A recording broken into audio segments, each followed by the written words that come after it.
Bismillahirrahmanirrahim. Assalamu alaikum, dear students. My name is Abdur Rahman, physics instructor. Today our topic is Coulomb's law in a material medium. इससे पहले हमने Coulomb's law को discuss किया हुआ है.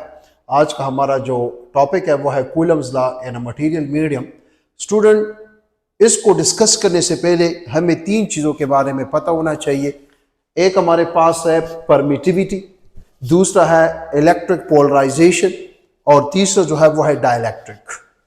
What is permittivity? Permittivity permission से निकला हुआ है. याद रखें, दो चार्जेस के दरमियान जो magnitude of force of attraction और रिपल्शन है वो ना सिर्फ प्रोडक्ट ऑफ टू चार्ज पे डिपेंड करता है, ना सिर्फ डिस्टेंस बिटवीन टू चार्ज पे डिपेंड करता है, बल्कि also depend upon the medium present between two static point charges.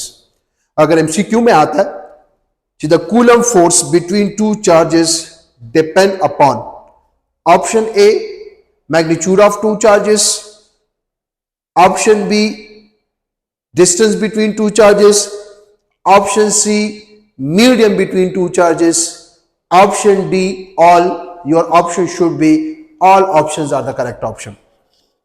What is permittivity? तो मैंने डिफाइन किया हुआ है the property of a dielectric material. Dielectric material means a substance, an insulator या medium which reduce the Coulomb force between two charges is known as permittivity. What is permittivity? ये हमारे पास इस तरह substance है, इस तरह dielectric है कि अगर इनको दो चार्जेस के दरमियान रखा जाए तो Coulomb force between the two charges reduce हो जाता है. Such type of medium is known as permittivity. What is electric polarization? The rearrangement या redistribution of charges inside a dielectric substance या material when it is subjected to an external electric field is known as electric polarization.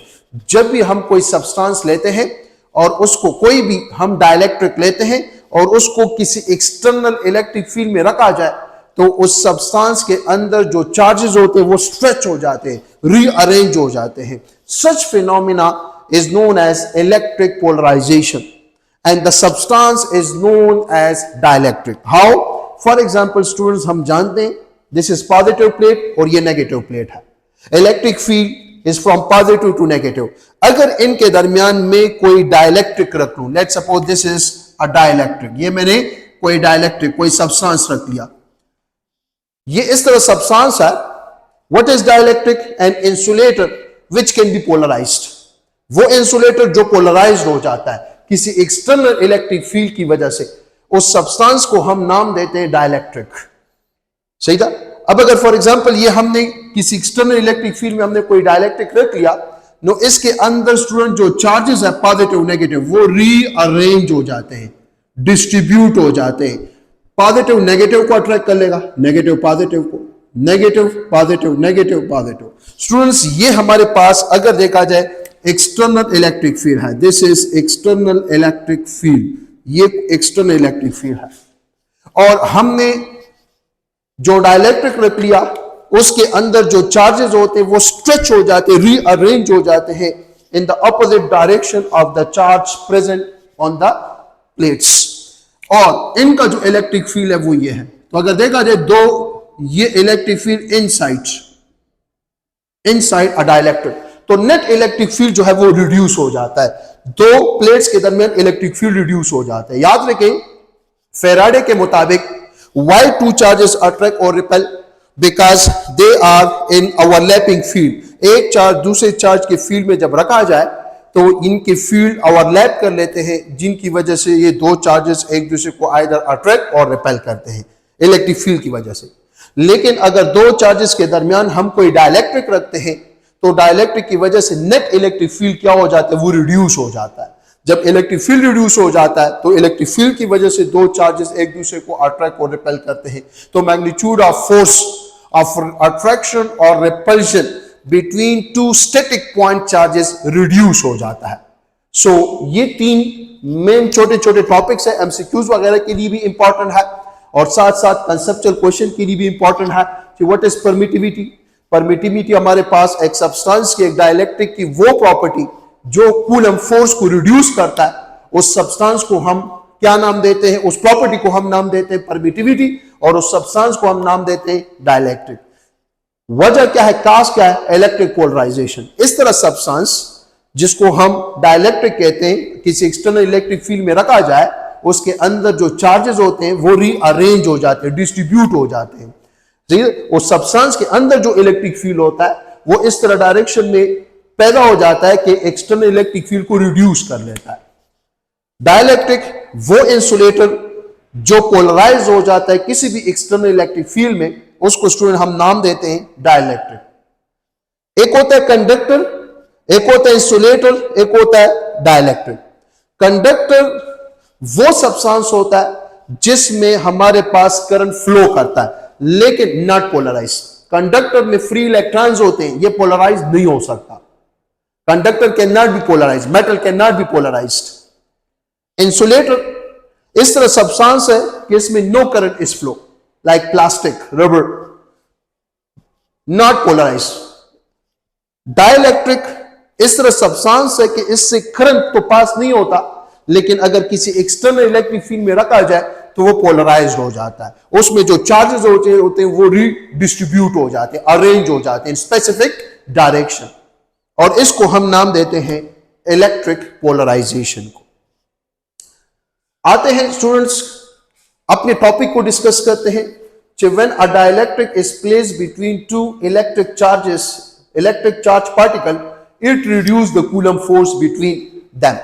जब भी दो charges के दरमियान अगर आप किसी डाइलेक्ट्रिक को, इंसुलेटर को इंसर्ट करते हैं तो उसकी वजह से जो फोर्स होता है, जो कूलम्स फोर्स होता है, वो रिड्यूस हो जाता है, और इस तरह सब्सटेंस को हम नाम देते हैं डाइलेक्ट्रिक, और इस प्रॉपर्टी को हम नाम देते हैं परमिटिविटी।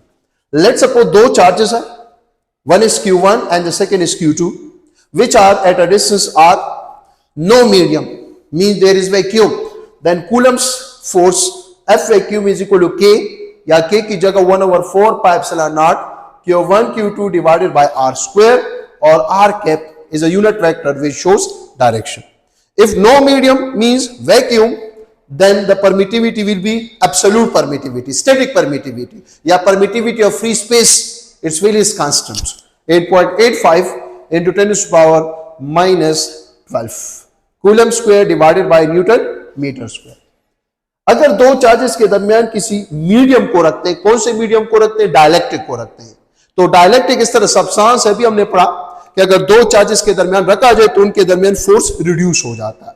और ये फोर्स क्यों रिड्यूस हो जाता है? क्योंकि डाइलेक्ट्रिक नेट इलेक्ट्रिक फील्ड को रिड्यूस कर लेता है। जब electric field between the two charges reduce हो जाता है, overlapping field between two charges reduce हो जाता है, तो magnitude of force between two charges also reduce. F medium is equal to 1/4 pi epsilon naught को हमने रिप्लेस किया एप्सिलॉन से, Q1 Q2 divided by R square into R cap. This is for F vacuum and this is for F medium. अब students define करते हैं relative permittivity, which is also called dielectric constant. What is relative permittivity? The ratio of the permittivity of a medium to a permittivity of free space is known as relative permittivity. It is denoted by epsilon, और subscript में हमने R लगा लिया। Mathematically, relative permittivity is also written as the permittivity of the medium to permittivity of free space. देखना चाहते हैं कि relative permittivity जो है क्या है? Permittivity of dielectric medium with respect to vacuum is known as relative permittivity. It has no unit, no dimension, क्योंकि ये रेशो है सेम क्वांटिटीज का। या इसको इस तरह भी लिखा जा सकता है कि permittivity of the medium is equal to the product of relative permittivity into permittivity of free space. This is equation number 3।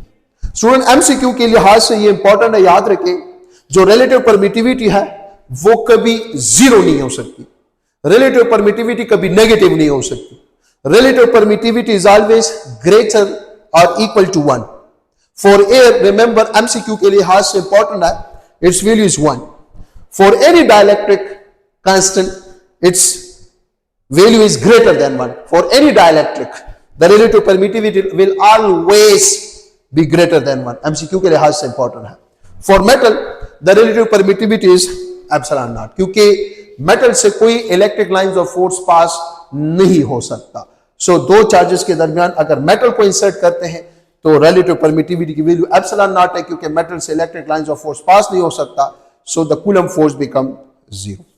देखते हैं इस एप्सिलॉन की जगह स्टूडेंट्स अगर हम ये पुट करें relative permittivity into epsilon not, just हमने इक्वेशन नंबर 2 में ये वैल्यू पुट की।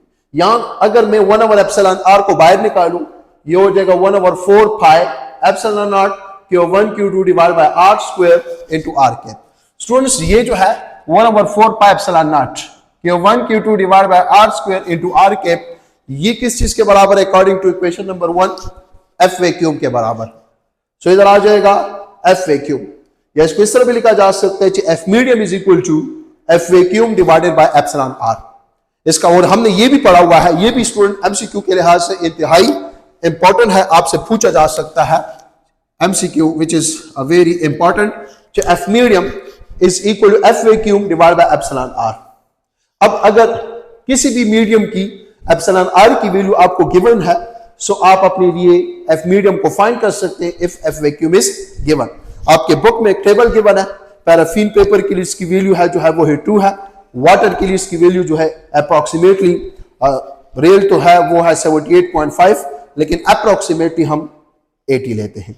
इसका मतलब है जब एफ वैक्यूम को किसी भी ग्रेटर देन 1 नंबर पे डिवाइड करेंगे तो the result will be small.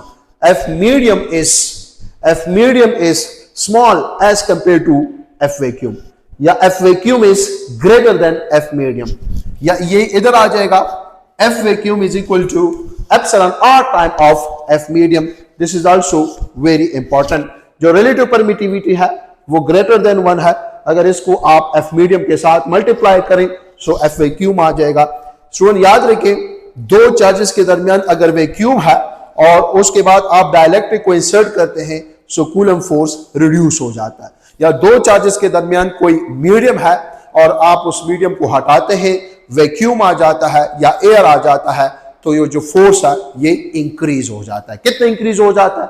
Epsilon r time increase हो जाता है। ये इंपॉर्टेंट फार्मूलाज है, एमसीक्यू के लिहाज से इंपॉर्टेंट है। आपको एफ वैक्यूम दिया जाएगा कि दो चार्जेस हैं, उनके दरमियान कोई मीडियम नहीं है या एयर है, लेट सपोज। व्हाई? क्योंकि एयर के लिए भी रिलेटिव परमिटिविटी है 1। अगर एयर के लिए रिलेटिव परमिटिविटी हम 1 ले लें सो एफ मीडियम आपसे कहा जा सकता है कि F medium is equal to F vacuum कब? If air is insert between 2 charges. इसके अलावा एयर के अलावा किसी भी डाइलेक्ट्रिक कांस्टेंट के लिए जो एफ मीडियम होगा वो हमेशा स्मॉल होगा, किस चीज से? एफ वैक्यूम से, या एफ वैक्यूम हमेशा लार्ज होगा एफ मीडियम से। किसी भी मीडियम की एप्सिलॉन आर की वैल्यू दी जाए और फोर्स दिया जाए दो चार्जेस के दरमियान व्हेन देयर इज वैक्यूम, तो स्टूडेंट आप लोग एफ मीडियम को आसानी के साथ फाइंड कर सकते हैं। इसके अलावा अगर आपको रिलेटिव परमिटिविटी ऑफ मीडियम दी जाए, एफ मीडियम दी जाए और आपसे कहा जाए एफ वैक्यूम फाइंड करें, just putting value and solve. Very very important formula.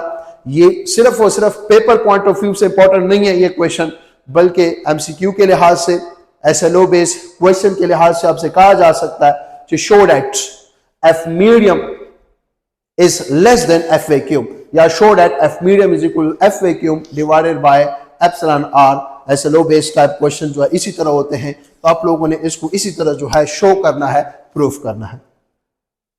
ये हम जान गए कि जब भी दो चार्जेस के दरमियान किसी भी डाइलेक्ट्रिक को स्टूडेंट इंसर्ट किया जाए so the coulomb force will be reduce. और अगर दो चार्जेस के दरमियान कोई डाइलेक्ट्रिक है और वो डाइलेक्ट्रिक हम रिमूव करते हैं so the coulomb force between the two charges will be increase. तो परमिटिविटी हम जान गए। इसका मतलब स्टूडेंट याद रखें, दो चार्जेस के दरमियान जो फोर्स है, magnitude of force of attraction और रिपल्जन जो है, ये ना सिर्फ प्रोडक्ट ऑफ टू चार्ज, न सिर्फ distance between the two charge, बल्कि also depend upon medium between the two charges. MCQs discuss करते हैं इससे रिलेटेड। आपसे कहा जा सकता है which one is true for dielectric constant. तो डाइलेक्ट्रिक कांस्टेंट या relative permittivity is the ratio of the permittivity of free space. बिल्कुल ट्रू है, अभी हमने डिफाइन किया हुआ है. बाय क्रॉस मल्टीप्लिकेशन ये इधर चला जाएगा और रिलेटिव परमिटिविटी इधर चली जाएगी और एफ मीडियम इधर आ जाएगा. So relative permittivity is also defined as the ratio of F vacuum to F medium is known as relative permittivity. Both या none, your answer should be both options are the correct option.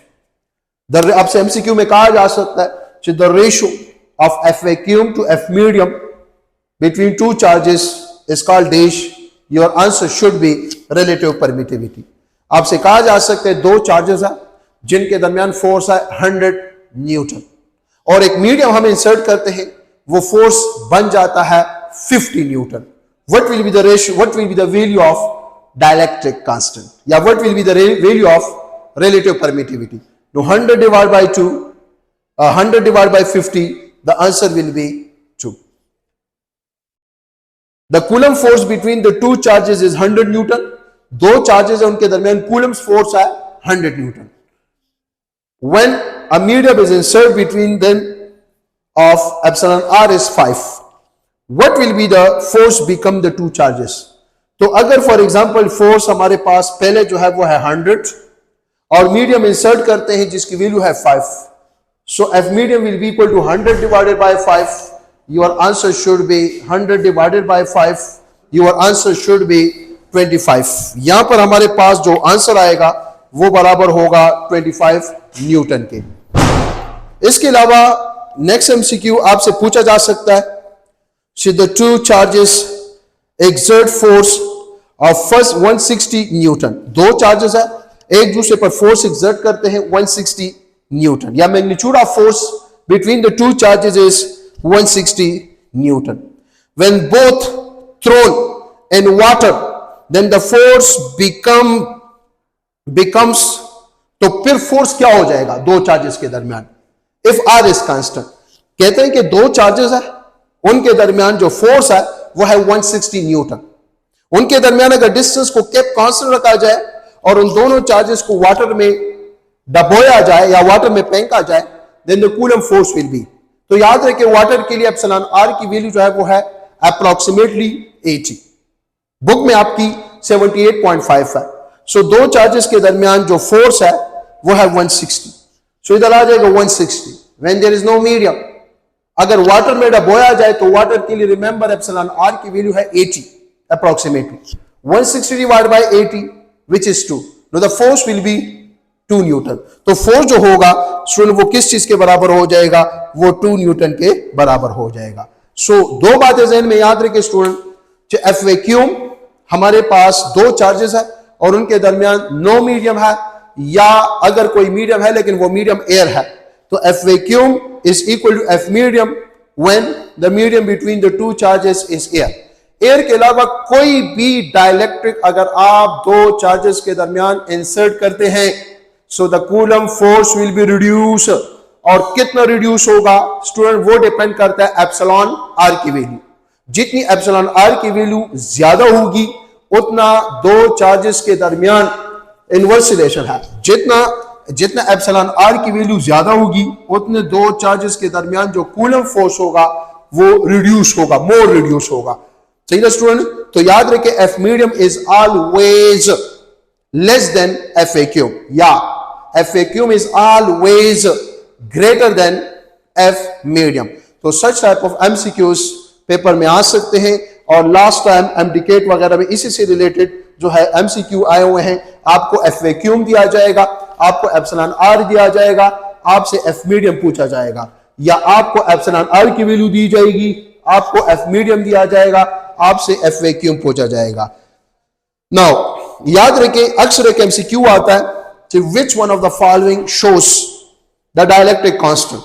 Option A -2, option B 0, option D 100, option D जो है option C 100, option D all. तो याद रखें epsilon R is always greater than 1. न तो negative हो सकता है, न 0 हो सकता है, न इंफिनिटी हो सकता है. ग्रेटर देन 1 जो भी है, तो इसमें जो बेस्ट ऑप्शन बल्कि करेक्ट ऑप्शन जो होगा वो होगा option C which is 100. So thank you so much. Best of luck. Huda Hafiz.